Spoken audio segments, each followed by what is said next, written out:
Sesuai Undang-Undang TNI Nomor 34 Tahun 2004, tugas pokok TNI adalah menegakkan kedaulatan negara, mempertahankan keutuhan wilayah negara Kesatuan Republik Indonesia, serta melindungi segenap bangsa dan seluruh tumpah darah Indonesia.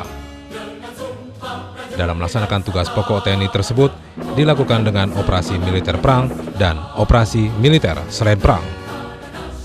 Untuk meningkatkan profesionalisme prajurit TNI dalam melaksanakan operasi militer, maka dilaksanakan latihan secara bertingkat dan berlanjut yang puncaknya adalah latihan gabungan. Di pertengahan tahun 2014, tepatnya tanggal 19 Mei hingga 6 Juni 2014, TNI telah menggelar latihan gabungan TNI atau Latgab TNI dengan melibatkan 15.108 prajurit yang terdiri dari TNI Angkatan Darat, TNI Angkatan Laut, dan TNI Angkatan Udara. Pada latihan gabungan TNI tahun 2014, TNI Angkatan Laut mengerahkan 5.129 prajurit yang didukung 33 unsur KRI, terdiri dari 2 kapal markas, 1 kapal selam, 8 KRI yang tergabung dalam Komando Tugas Gabungan Amfibi, dan 22 unsur KRI yang tergabung dalam Komando Tugas Gabungan Laut.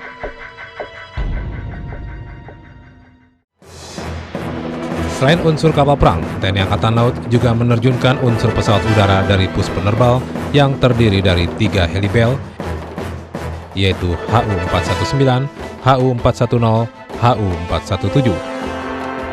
Kemudian 1 unit BO-105, yaitu NV-411, dan 1 Kasa U-617, serta 1 CN-235 MPA P-860. Selain itu, TNI Angkatan Laut juga melibatkan ribuan prajurit Korps Marinir TNI Angkatan Laut beserta material tempurnya.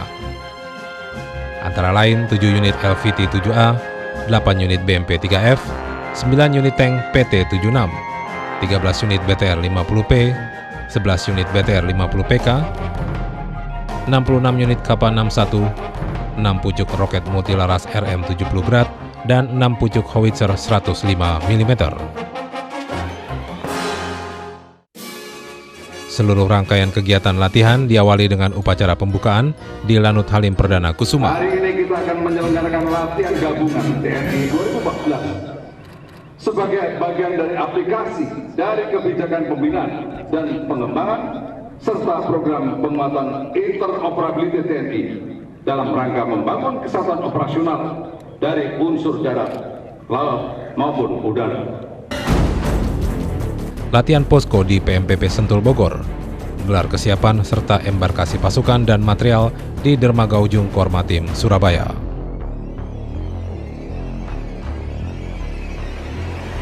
Sementara manuver lapangan, latihan gabungan TNI tahun ini dilaksanakan di Laut Jawa, Samudra Hindia, di Pantai Banongan, dan di Pusat Latihan Pertempuran Korps Marinir TNI Angkatan Laut Karangtekok, Asem Bagus, Situbondo, Jawa Timur, dengan menampilkan seluruh kemampuan tempur prajurit TNI beserta alutsista yang dimiliki. Birawa 5360, Baringan 026, Birawa 5360, ganti. Pada tahap manuver lapangan, TNI Angkatan Laut melaksanakan penembakan dengan menggunakan berbagai senjata strategis. Kondon 5, 4, 3, 2, 1, tembak. Antara lain penembakan roket RBU 6000 oleh 3 kapal kelas Parchim dan penembakan bom laut oleh kapal kelas Van Speyk, yakni KRI Ahmad Yani 351, KRI Yosudarso 353, dan KRI Abdul Halim Perdana Kusuma 355 dalam rangka menghadapi bahaya serangan kapal selam. Sementara itu, untuk menghadapi serangan atau sasaran kapal permukaan dilaksanakan penembakan rudal Exocet MM40 oleh KRI Sultan Iskandar Muda 367 dan KRI Sultan Hasanuddin 366. Kemudian penembakan rudal C802 oleh KRI Yosudarso 353 dan KRI Abdul Halim Perdana Kusuma 355.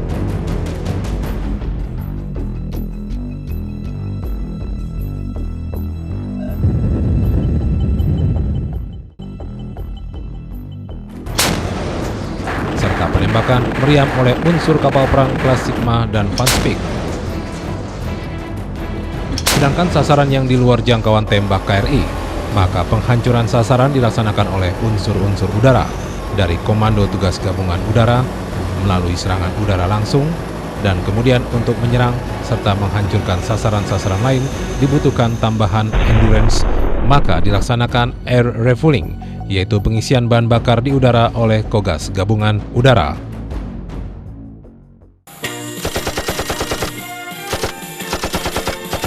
Sebagai puncak serial latihan gabungan TNI 2014, dilaksanakan pendaratan amfibi yang dilaksanakan oleh Komando Tugas Gabungan Amfibi untuk menggempur musuh dalam rangka merebut dan menguasai kembali tumpuan pantai yang telah dikuasai lawan.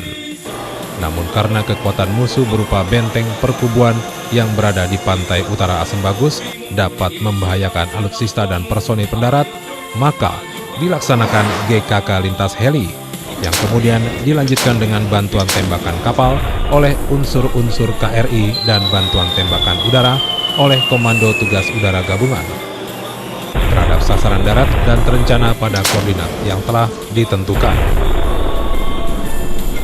Setelah sasaran dapat dihancurkan, kemudian gelombang pendaratan mulai diluncurkan dari sejumlah KRI dengan mendaratkan satu kompi tank amfibi untuk selanjutnya bergerak taktis menggempur kekuatan musuh di pantai.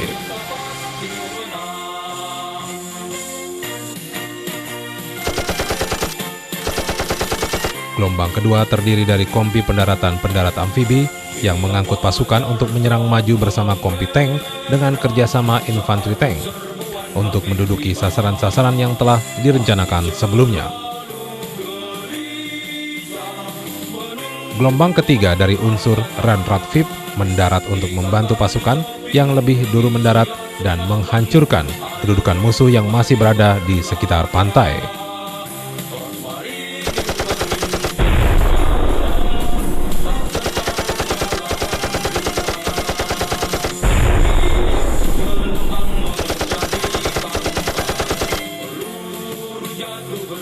Pendaratan berikutnya adalah gelombang keempat yang terdiri dari 2 unit landing craft unit dan 6 unit kendaraan amfibi pengangkut artileri dengan unsur artileri medan yang terdiri dari 2 pucuk roket multilaras RM-70 Grad dan meriam howitzer 105 mm untuk menempati titik steling penembakan sesuai koordinat yang telah ditentukan guna memberikan tembakan artileri medan terhadap sasaran-sasaran musuh.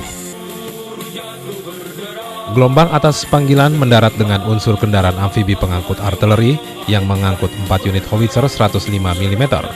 Selanjutnya menuju steling penembakan sesuai koordinat yang telah ditentukan. Setelah howitzer masuk steling penembakan, gelombang atas panggilan selanjutnya mendarat dengan menggunakan landing craft unit mengangkut 2 unit roket multilaras RM-70 Grad menuju steling penembakan yang telah direncanakan.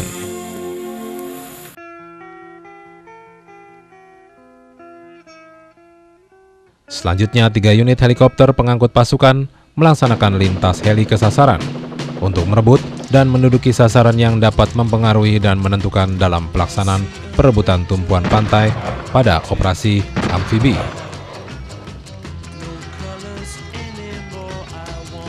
Dua unit roket multilaras RM-70 Grad dan 3 pucuk howitzer 105 mm yang telah masuk steling langsung melaksanakan penembakan secara berturut-turut, yaitu pertama tembak tinjau sebanyak 4 butir oleh roket multilaras RM-70 Grad dan 4 butir dari meriam howitzer 105 mm.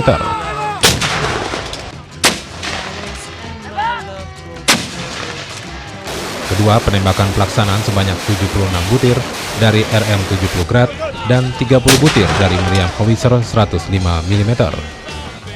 Untuk menuntaskan serbuan dilaksanakan penembakan salvo terhadap sasaran sebanyak 40 unit oleh RM-70 Grad.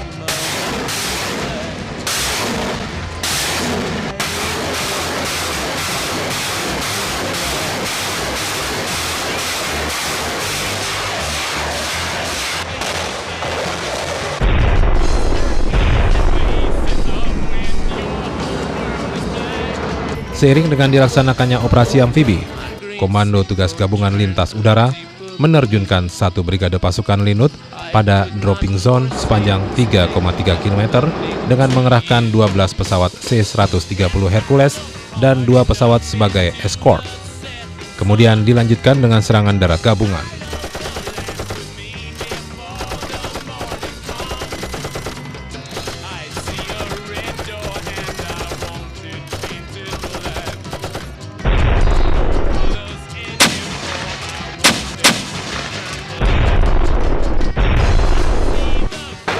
Latihan tertinggi TNI yang dipimpin Letjen TNI Ludwig Paulus ini disaksikan langsung oleh Menteri Pertahanan Republik Indonesia Profesor Insinyur Purnomo Yuskiantoro MSc, MA, PhD, Panglima TNI Jenderal TNI Dr. Muldoko, Kepala Staf Angkatan Darat Jenderal TNI Budiman, Kepala Staf Angkatan Laut Laksamana TNI Dr. Marsetio, dan Kepala Staf Angkatan Udara Marskal TNI Ida Bagus Putu Dunia serta pejabat sipil maupun militer.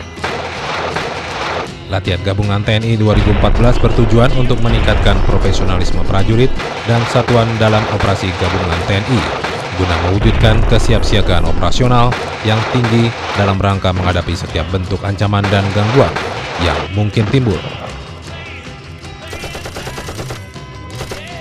Sedangkan sasarannya adalah sebagai upaya membangun dan mensinergikan kemampuan dan kekuatan antar matra guna menjamin efektivitas dan efisiensi operasional Komando Tugas Gabungan yang sewaktu-waktu dibentuk dalam menghadapi kontingensi.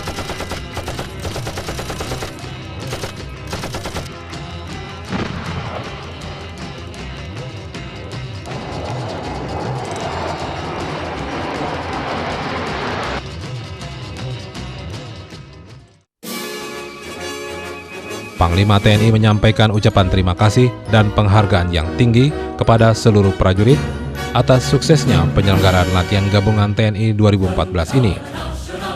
Hal itu dilakukan Panglima TNI saat upacara penutupan latihan gabungan TNI 2014 di Dermaga Ujung, Komando Armada RI Kawasan Timur, Saya ingin Surabaya. menyampaikan ucapan dari Menteri Pertahanan atas nama pemerintah kepada seluruh prajurit TNI yang terlibat sebagai peserta latihan.